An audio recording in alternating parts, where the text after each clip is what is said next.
Selamat datang kembali di acara Kiastri atau Kajian Islam Asatid dan Santri. Perkenalkan, nama saya Dik Hidayat. Saya juga merupakan santri dari MA Persis Cipadana. Pada kesempatan kali ini dalam acara Kiastri, alhamdulillah kita dapat bersama tamu yang spesial atau narasumber yang mungkin agak berbeda dari yang sebelumnya. Kita ditemani oleh Ustadz Iwan Budiana. Assalamualaikum Ustadz. Waalaikumsalam warahmatullahi wabarakatuh. Sedikit memperkenalkan bahwa beliau ini merupakan mudir host MA Persis Cipadana. Nah Ustadz, dengar-dengar kemarin Ustadz telah resmi dilantik menjadi mudir host MA Persis Cipadana. Boleh sharing sedikit Ustadz tentang pengalaman atau cerita Ustadz dilantik menjadi mudir host MA Persis 16 Cipadana? Alhamdulillah wa syukrulillah. Berbicara tentang pelantikan ya, kamu sebenarnya bukan dengar-dengar, harus menyaksikan ya. Bukan dengar-dengar, ini sudah menjadi semacam program yang diselenggarakan oleh pimpinan Pusat Persatuan Islam, khususnya bidang tarbiyah, bahwasanya di program kerja masa sekarang, masa jihad sekarang di tarbiyah khususnya ada pembenahan untuk melantik setiap mudir yang ada di PPI di bawah naungan pimpinan Pusat Persatuan Islam. Alhamdulillah kemarin sudah dilaksanakan ya dengan sukses dan lancar. Ya alhamdulillah, sebelumnya saya mengucapkan selamat kepada Ustadz. Nah, bagaimana sih Ustadz kesan dan pesan Ustadz setelah resmi dilantik menjadi mudir host MA Persis 16 Cipadana? Kalau kesan dan pesan ya, saya ralat dulu tadi. Kalau pelantikan mudir itu mestinya jangan madrasah aliyah, walaupun kita suka lebih itu yang madrasah aliyah, padahal sebenarnya ketika di mualimin kata mudir itu harus klop dengan mualimin ya. Di mualimin PP 16 Cipadana, atau ketika madrasah aliyah kita nyebutnya kepala madrasah yang kita cintai, yaitu MA Persis Cipadana atau mualimin Cipadana. Kesan dan pesannya alhamdulillah kemarin berjalan dengan lancar, dan alhamdulillah ini adalah sejarah yang baru di PPI, khususnya pelantikan mudir yang mungkin belum dilaksanakan pada masa-masa sebelumnya. Ini adalah mudah-mudahan merupakan sejarah baru, awal jihad baru bagi stakeholder di PP 16 yang Cipadana yang kita cintai. Alhamdulillah kemarin dihadiri juga yang pertama dari pimpinan pusat ya, khusus bidang tarbiyah PP Persis, juga dihadiri oleh pimpinan cabang Persatuan Islam Cikalongwetan, dihadiri juga oleh pimpinan ranting, pimpinan jamaah yang ada di wilayah Desa Cipadana, dihadiri juga oleh asatid ya, yang begitu antusias dan berkhidmat untuk mensukseskan acara pelantikan mudir mualimin. Saya atas nama lembaga pesantren Persatuan Islam Cipadana tingkat mualimin mengucapkan terima kasih, jazakumullah khairan katsiran, dan terutama juga kepada guru kita Ustadz Mamdu Sobari, penasehat kita, sesepuh kita Ustadz Abah Hamdan yang alhamdulillah hadir pada momen yang bersejarah tersebut. Dan tak lupa juga Yayasan Darul Muqarrabin selaku yayasan yang berada di PPI 16 Cipadana.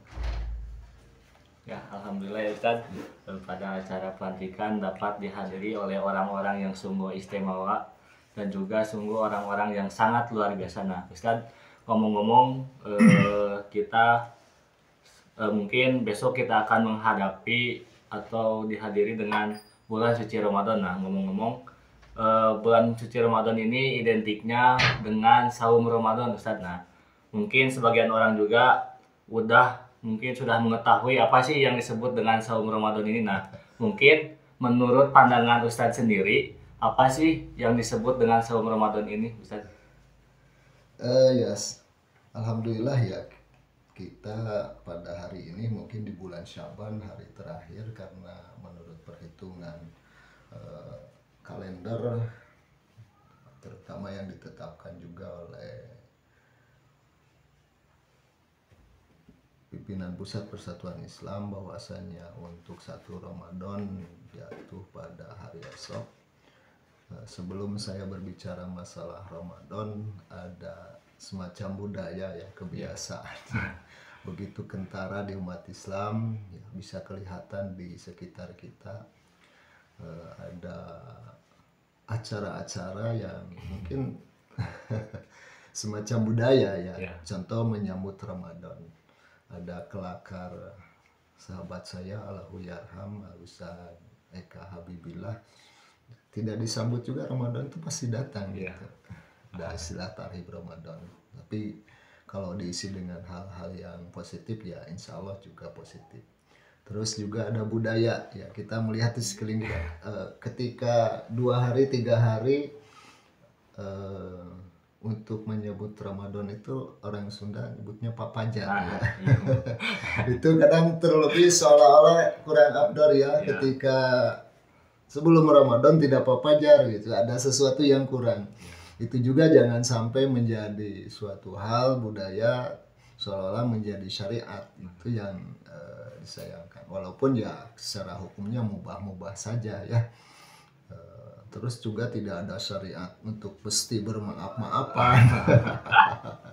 Karena saling memaafkan atau bermaaf-maafan itu tidak dispesifik ya pada waktu-waktu tertentu, sebelum melaksanakan Ramadan atau pasca Ramadan, begitu Idul Fitri ada salam-salaman dan lain sebagainya. Itu jangan sampai budaya menjadi syariat ya, walaupun ya mubah-mubah saja pada dasarnya, tapi jangan menjadi budaya atau kebiasaan seolah-olah itu adalah syariat ya. Itu berkenaan atau berhubungan pengantar Ramadan ya, pengantar Ramadan, kebiasaan ataupun ya sudah menjadi budaya di kalangan kita, khususnya umat Islam, begitu antusias melaksanakan atau menyambut Ramadan. Tapi terkadang dari keantusiasan itu ada persentasi ketika melaksanakan Ramadan masih ada saudara-saudara kita yang belum sempurna, atau ya bisalah kita lihat dengan mata kepala kita sendiri, ada yang masih dengan apa ya, dengan gayanya, dengan bebasnya merokok di hadapan orang yang saum dan lain sebagainya. Itu mungkin ya permasalahan yang harus diselesaikan oleh kita selaku umat Islam. Oh iya, Ustaz. Ya mungkin itu juga merupakan adat tradisional, tetapi ketika mungkin di kalangan masyarakat juga itu terkadang itu menjadi kewajiban ya Ustaz, ketika tidak dilaksanakan. Itu yang salahnya, salah seolah-olah menjadi syariat gitu. Ketika budayanya seolah jadi syariat, justru syariatnya jadi budaya. Ini adalah pola pikir yang terbalik ya, kekeliruan ya, yang mesti dibenahi oleh kita semua. Ya, padahal seharusnya ini bukan dalam penyambutannya, tetapi dalam pelaksanaannya. Nah, juga kan mungkin dalam mengerjakan Ramadan kita juga sudah pada tahu mungkin untuk istilahnya untuk menahan makan dan minum dari terbit fajar sampai terbenamnya matahari. Nah Ustaz, ada nih pertanyaan yang sedikit menyeleweng Ustaz tentang apa itu menyeleweng? Menyimpang. Ya, menyimpang. Kenapa Ustaz? Katanya kenapa puasa Ramadan tidak dilaksanakan pada malam hari saja agar menjadi lebih mudah Ustaz, katanya. Ini langsung to the point karena itunya ya. Gak apa-apa saya jawab ya. Sebenarnya ketika berbicara masalah saum atau yang lebih familiar di masyarakat puasa ya, kita menyebutnya bukan saum juga, yang tepat itu adalah siam ya. Siam. Jadi melaksanakan ibadah siam. Kenapa pertanyaannya nyeleneh gitu? Saum itu atau siam itu tidak dilaksanakan di malam hari saja gitu kan, siang harinya buka, malam harinya saum atau siam. Ini pertanyaan memang pernah ada sejarahnya ya, tidak terlalu jauh banget dari masa kepemimpinan Rasulullah sebagai Nabiullah terakhir ya. Syariat ibadah-ibadah yang diakhiri oleh Rasulullah Muhammad SAW ketika kita mafhum bahwasanya ibadah puasa atau ibadah saum itu sudah diwajibkan atau sudah ada dari sejak dulu ya, mulai dari ada saum Daud gitu sampai saat ini kan ada saum Daud ya. Terus saum 3 hari dalam 1 bulan sampai saat ini masih ada. Tapi hukumnya kalau dulu saum 3 hari dalam 1 bulan itu siga saum Ramadan hukumnya wajib. Tapi kan tidak dihapus pada syariat Nabiullah terakhir Nabi Muhammad SAW. Ada saum di tanggal 13, 14, 15 tapi hukumnya sunnah ya, tidak wajib lagi. Kembali ke pertanyaan tadi yang nyeleneh ya tidak nyeleneh. Kalau saya berbicara berdasarkan keterangan bahwasanya di fase-fase awal Islam yang mungkin dipandu atau dengan Rasulullah Muhammad SAW sudah ada pelaksanaan ibadah sholat, terus nyambung dengan ibadah saum. Jadi saumnya malam hari. Dalam hadis dikatakan ya, qala Abu Ja'far Ar-Razi an Ibni Umar qala.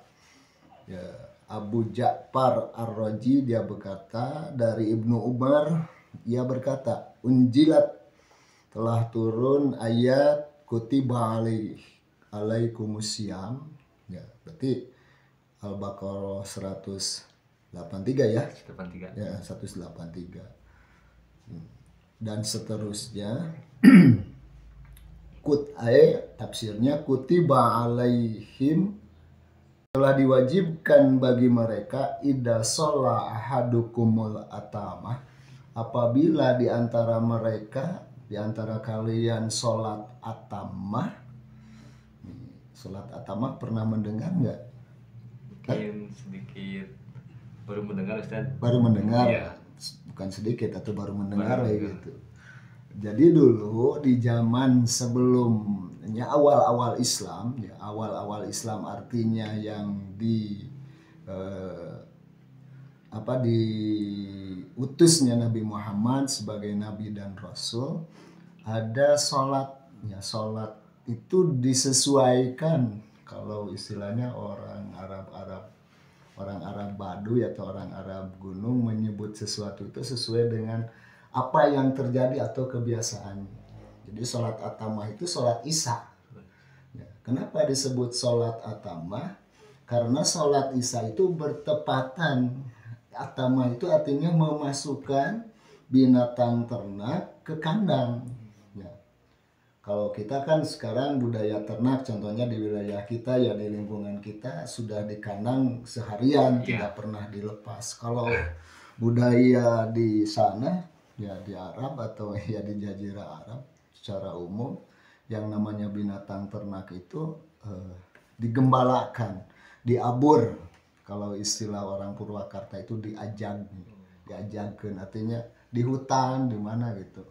Nah, jadi ketika isya itu si binatang ternak baru dimasukkan, karena tadi seharian sudah digembalakan, sudah bahasa Sundana geseubeheun gitu ya.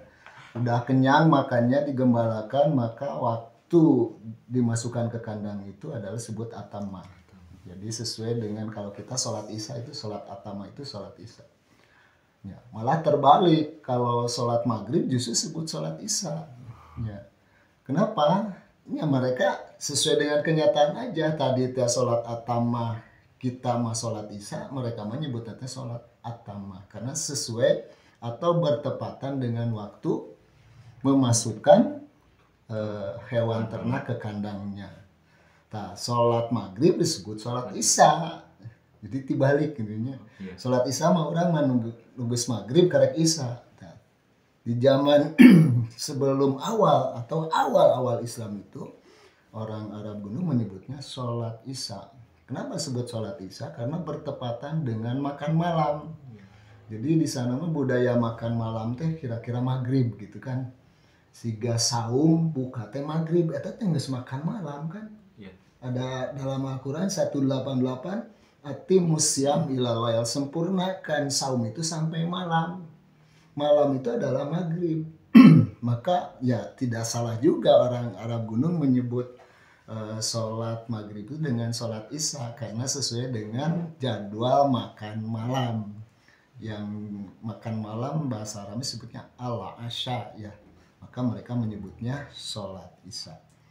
Nah, ketika sholat atamah ya di zaman sebelum ini sudah dekat ke Nabi Muhammad SAW atau di awal-awal Islam, ida sholat ahadukumul atamah wa nama ya, setelah melaksanakan sholat isya lalu tidur ya, etama tidur tak anu katiduran anu kasarean anu memang ngaja we rek sare rek beureum gitu.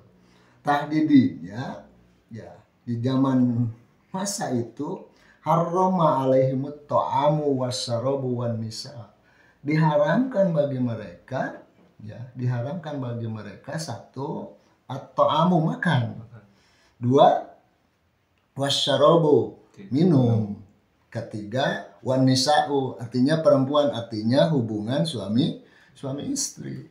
Jadi saumnya itu justru di malam hari, illa mislihi sampai malam berikutnya. Ya, ini adalah sebelum ada syariat ya dalam Al-Quran, tata cara atau waktu untuk melaksanakan ibadah saum.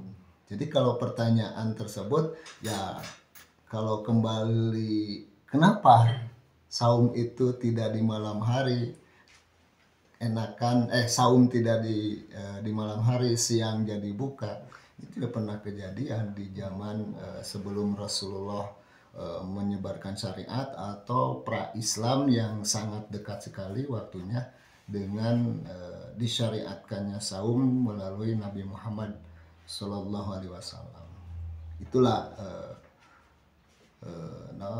kalau pertanyaan nyeleneh ya tidak nyeleneh ya. Memang dulu pernah kejadian dan hampir sama ya, muftirotnya juga yang membatalkan saumnya juga, satu atau amu makan, dua wasarobu minum, tiga adalah wan nisa'u, kalau istilahnya wal jima'u, hubungan suami istri. Tapi ieu mah dilaksanakeun teh ya di malam hari.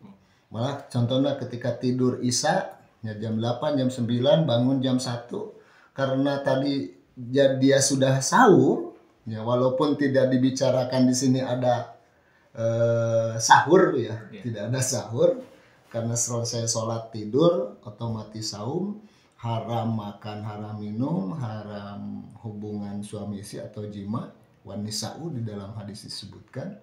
Contohnya bangun di tengah malam, dia tidak boleh makan, minum atau hubungan suami istri sampai malam berikutnya, istilahnya illa mislihi. Nah, maka dengan datangnya syariat Islam tertera dalam Al-Quran bahwasanya saum itu ada batas waktunya, dimulai dari min tulu'il fajri ila gurubis syamsi, mulai dari terbitnya matahari ya, orang mah disingkat nanti subuh gitu ya, ila gurubis syamsi sampai maghrib, atau istilahnya ilal lail atimus syam ilal lail, sampai malam, artinya sampai di siang melaksanakan ibadah saum. Oh iya, jadi pada waktu dahulu juga pernah terjadi. Pernah terjadi. Tapi ulah kejadian deui dan memang itu tidak disyariatkan ku Islam, sudah dihapus oleh syariat yang dibawa oleh Nabi Muhammad sallallahu alaihi wasallam. Ya, karena juga mungkin udah ada dalil atau mungkin hadis yang sudah ada keterangannya bahwa untuk tata cara pelaksanaan ibadah saum atau siam dari terbit fajar sampai terbenamnya matahari. Mungkin itu terjadi hanya pada zaman dulu, tetapi setelah ada Islam muncul, syariat itu mungkin udah tidak ada atau sudah dihapus. Begitu Ustaz. Jadi jawabannya bukan dengan akal kita. Kalau dengan akal gini kan, enaklah saum teh kalau malam hari, contohnya ti maghrib nepi ka subuh, ya kita pada dasarnya kita kan tadi itu tidak akan merasakan ya, tidak akan merasakan lapar, tidak akan merasakan haus gitu kan, dahaga ya seharian atau semalaman tidur. Ya, kita jawabannya bukan dengan akal tapi jawabannya dengan syariat. Atau mungkin juga bisa memberikan pelajaran ya. Karena dalam ibadah saum itu di siang hari ada interaksi ya, tetap kita produktif Ya. walaupun kita melaksanakan ibadah saum. Tidak ada istilah lantaran saum jadi istirahat segala sesuatunya. Walaupun ya luar biasa ibadah saum, tidurnya saja itu sudah menjadi ibadah atau sudah diganyar ya. Tapi bukan siang kan bae berang oge puasa teh, tapi rek peureum ti mimiti sahur nepi ka buka nepi ka liwat salat. Ya itu udah blunder juga. Jadi sebagian boleh pakai istirahat, pakai tidur, karena begitu luar biasa ya ibadah saum. Ya. Dan juga ibadah saum ini juga menjadi momentum untuk kita mungkin sebagai pelajaran bahwa Ustadz banyak juga mungkin di luar sana orang yang mungkin kayak kita, bukan kayak kita mungkin menahan dahaga, menahan haus untuk bekerja produktif. Nah itu juga mungkin menjadi pembelajaran untuk kita bahwa kita selaku manusia yang mungkin kita udah dicukupkan dengan nikmat ini untuk bersyukur, untuk sebagai tanda syukur kita kepada Allah Subhanahu wa taala. Mungkin begitu ya Ustadz. Iya, betul. Dengan manfaat untuk pelaksanaan saum ini salah satunya seperti itu. Nah, ada sedikit informasi juga bahwasanya dari lembaga PPI 16 Cipada telah membuka pendaftaran santri baru. Nah, bagi sahabat Kiastri ini yang masih bingung atau juga mendapatkan atau ada saudara-saudaranya yang bingung melanjutkan tingkatan sekolahnya, mungkin bisa bergabung bersama kami PPI. Baik ya di PPI 16 Cipada, baik itu di jenjang MTS maupun MA. Nah, mungkin itu sedikit informasi. Nah, alhamdulillah tidak terasa pada acara kali ini dicukupkan sekian. Mohon maaf apabila banyak kesalahan dan kekurangan. Sampai jumpa pada pertemuan selanjutnya. Sekian, terima kasih.